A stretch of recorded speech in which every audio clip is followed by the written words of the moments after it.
आज आप अगर दुनिया के मैप को ध्यान से देखो तो एक पैटर्न पता चलता है। श्रीलंका में सिविल अनरेस्ट क्रिएट करके वहां की गवर्नमेंट गिरा दी।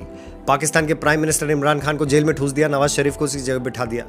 बांग्लादेश में शेख हसीना को छोड़ के जाना पड़ा अपना देश, बच के इंडिया आना पड़ा, इतना सिविल अनरेस्ट वहां क्रिएट किया गया। नेपाल में सेम, यूथ सड़कों पे, पार्लियामेंट पे अटैक। म्यांमार में सेम, चारों तरफ इतनी अफरा तफरी।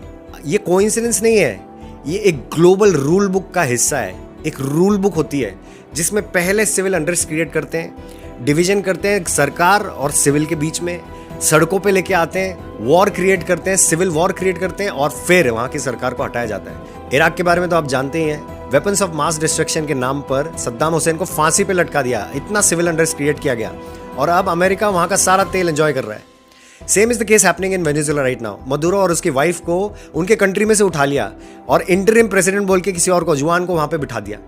वहां का ऑयल, वहां का गोल्ड, उस पर कब्जा करने का उसका टैक्टिक है ये। किसी भी देश के गवर्नमेंट को गिराना है तो सिविल अनरेस्ट क्रिएट करो, ये उनका फॉर्मूला है, ये रूल बुक है। उस सेम रूल बुक को राहुल गांधी इंडिया में इंप्लीमेंट करने की कोशिश कर रहा है, backed up by George Soros. System bias हो चुका है, बोलता है डेमोक्रेसी खतरे में है, भारत जोड़ो यात्रा निकालो, जनगणना करो। भारत टूटा कब था जब उसको जोड़ना है। किसान आंदोलन, इतना सुंदर प्लान बनाया था मोदी सर ने। किसान डायरेक्टली अपना फसल इंडिया के किसी भी स्टेट में बेच सकता था और किसी भी ट्रेडर्स को कोई खतरा नहीं था। लेकिन मैनिपुलेट कैसे किया ट्रेडर्स को और किसानों को खुद रोड पे ले आए। आप सोचो फिर भी भारत अपने कदमों पे कैसे खड़ा है। खड़ा ही नहीं, ग्रो कर रहा है। 7.8 GDP, 4th largest economy in the world. 200 साल की गुलामी के बावजूद, 70 साल का ब्रेन वॉश्ड एजुकेशन सिस्टम हमने लिया है, उसके बावजूद कैसे हम खड़े हैं? क्योंकि हमारा लीडर बहुत स्ट्रांग है, Narendra Damodar Das Modi. He is actually अ युग पुरुष। आप बहुत ध्यान से सोचिए, 2014 के बाद अगर मोदी जी नहीं आए होते तो आज हम इन सभी कंट्रीज की तरह टूट चुके होते।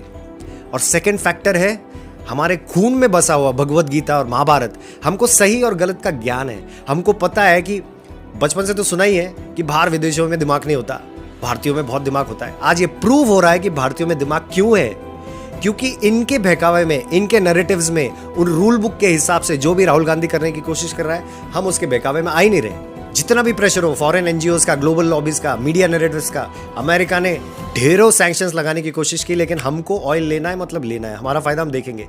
मोदी जी झुकने वाले हैं नहीं, इसीलिए इंडिया आज अपने कदमों पे खड़ा है और उन्होंने हम सब के मन में एक यूनिटी जागृत की है।